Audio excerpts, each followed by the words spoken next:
Assalamualaikum warahmatullahi wabarakatuh. Shalom, Om Swastiastu, Namo Buddhaya, Salam Kebajikan. Kami dari kelompok 7 yang beranggotakan Angelica Novati Salma, Kayla Lintang Rucita, Puput Fabrianti dan juga Siva Aulia Larasati akan menjelaskan mengenai badan usaha bisnis. Yang pertama, saya akan menjelaskan mengenai pengertian badan usaha. Badan usaha adalah kesatuan yuridis dan ekonomis dari faktor-faktor produksi yang bertujuan mencari laba atau memberikan pelayanan kepada masyarakat. Disebut kesatuan yuridis karena badan usaha ini pada umumnya berbadan hukum, dan disebut kesatuan ekonomis karena faktor-faktor produksi yang terdiri atas sumber daya alam, modal, dan juga tenaga kerja dikombinasikan untuk mendapatkan laba atau memberikan layanan kepada masyarakat. Badan usaha ini merupakan kesatuan dari hukum yang berisi hak dan kewajiban, teknis dan prinsip ekonomis yang dibentuk untuk mendapatkan keuntungan ataupun laba. Selanjutnya adalah fungsi badan usaha. Fungsi badan usaha ini terdiri dari 3 fungsi, yaitu yang pertama fungsi komersial. Fungsi komersial ini tujuannya untuk memperoleh keuntungan. Untuk memperoleh keuntungan secara optimum, maka sebuah badan usaha harus menghasilkan produknya yang berdaya saing dan juga bermutu tinggi. Nah, fungsi komersial ini terbagi lagi menjadi 2, yaitu fungsi manajemen dan juga fungsi operasional. Yang kedua adalah fungsi sosial. Fungsi sosial ini lebih bersifat ke arah eksternal, yaitu berhubungan dengan manfaat secara langsung atau tidaknya suatu badan usaha terhadap kehidupan masyarakat, dan seberapa jauh suatu badan usaha ini dapat memberikan peran yang secara nyata terhadap lingkungan di luar suatu badan usaha tersebut. Yang ketiga adalah fungsi perekonomian. Badan usaha merupakan mitra pemerintah dalam melakukan pembangunan ekonomi nasional dan juga membantu pemerintah dalam meningkatkan ekspor. Selain itu juga badan usaha sebagai pemanjangan tangan pemerintah dalam melakukan pemerataan pendapatan nasional. Dalam fungsi komersial ini terbagi lagi menjadi 2, yaitu fungsi manajemen dan operasional. Fungsi manajemen meliputi tugas-tugas yang harus dimiliki oleh seorang pimpinan untuk menjalankan semua kegiatan dalam suatu badan usaha. Fungsi manajemen ini terdiri dari 4, yaitu planning, organizing, directing, dan controlling. Selanjutnya adalah fungsi operasional, berupa pelaksanaan atas suatu kegiatan badan usaha dalam rangka menghasilkan keuntungan atau laba. Fungsi operasional ini terdiri dari 4, yaitu SDM, produksi, pemasaran, dan pembelanjaan. Selanjutnya fungsi sosial. Fungsi sosial ini dapat berupa penyedia kesempatan kerja dan peningkatan kualitas lingkungan hidup. Selanjutnya adalah fungsi perekonomian. Fungsi perekonomian ini misalnya membantu pemerintah meningkatkan ekonomi nasional sebagai sumber pajak, meningkatkan ekspor, dan perpanjangan tangan pemerintah dalam pemerataan pendapatan nasional.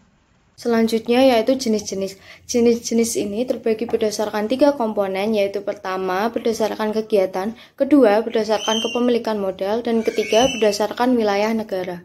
Berdasarkan kegiatan terdiri atas 5 jenis, yaitu usaha ekstraktif, usaha agraris, industri, perdagangan, dan jasa. Badan usaha ekstraktif adalah badan usaha yang bergerak dalam usaha pengolahan dan mengelola bahan baku yang terkandung di alam sehingga dapat memenuhi kebutuhan manusia. Contoh usaha ekstraktif ini seperti pertambangan, perminyakan, perikanan, dan lain-lain. Usaha agraris merupakan suatu usaha yang memiliki aktivitas kegiatan dengan cara memanfaatkan hasil alam, contoh seperti pertanian, perkebunan, perikanan, peternakan, dan masih banyak lagi. Usaha perdagangan merupakan suatu usaha yang memiliki kegiatan untuk melakukan transaksi jual beli barang dengan tujuan untuk mencari keuntungan ekonomi yang berguna untuk memenuhi kehidupan sehari-hari. Contoh-contohnya yaitu pasar tradisional, toko swalayan, minimarket, dan lain-lain. Badan usaha merupakan suatu usaha yang bergerak di bidang jasa atau yang memiliki kegiatan yakni sebagai pelayan konsumen. Contoh dari usaha jasa sendiri seperti usaha simpan pinjam, usaha jasa penitipan, usaha jasa sebagai penyedia transportasi, dan masih banyak lagi. Kedua, berdasarkan kepemilikan modal. Berdasarkan kepemilikan modal ini terdiri dari 4 usaha, yaitu BUMN, BUMS, BUMD, dan campuran. BUMN atau badan usaha milik negara, yaitu badan usaha yang pemilik modalnya adalah negara atau pemerintah.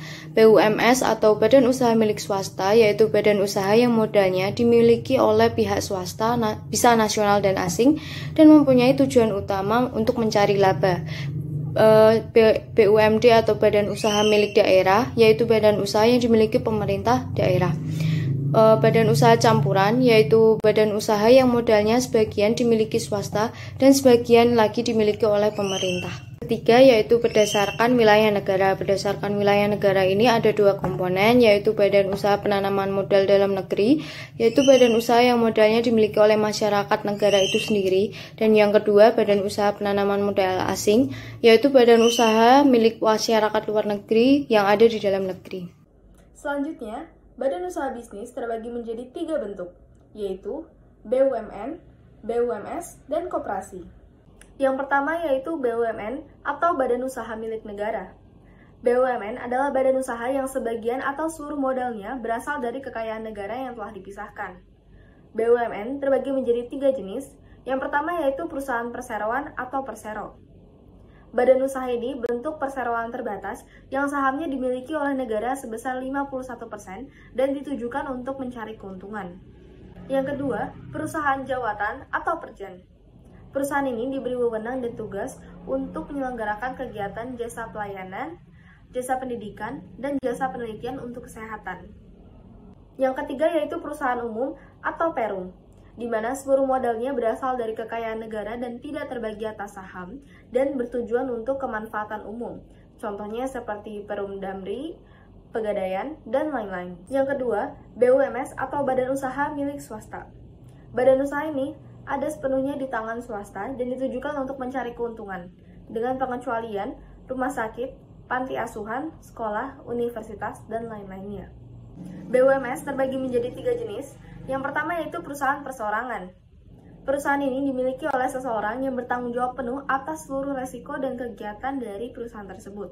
Yang kedua yaitu persekutuan seperti firma atau CV. Persekutuan ini memiliki 2 modal atau lebih yang berdasarkan oleh kesepakatan legal. Yang ketiga yaitu perseroan terbatas atau PT. PT merupakan badan usaha yang modalnya berasal dari saham-saham. Ketiga, koperasi. Koperasi adalah jenis badan usaha yang beranggotakan orang-orang atau badan hukum. Koperasi terbagi menjadi 5 jenis, yaitu koperasi simpan pinjam, koperasi konsumen, koperasi produsen, koperasi pemasaran, dan koperasi jasa. Sekian penjelasan dari kelompok kami mengenai badan usaha bisnis. Mohon maaf jika banyak salah kata dan terima kasih.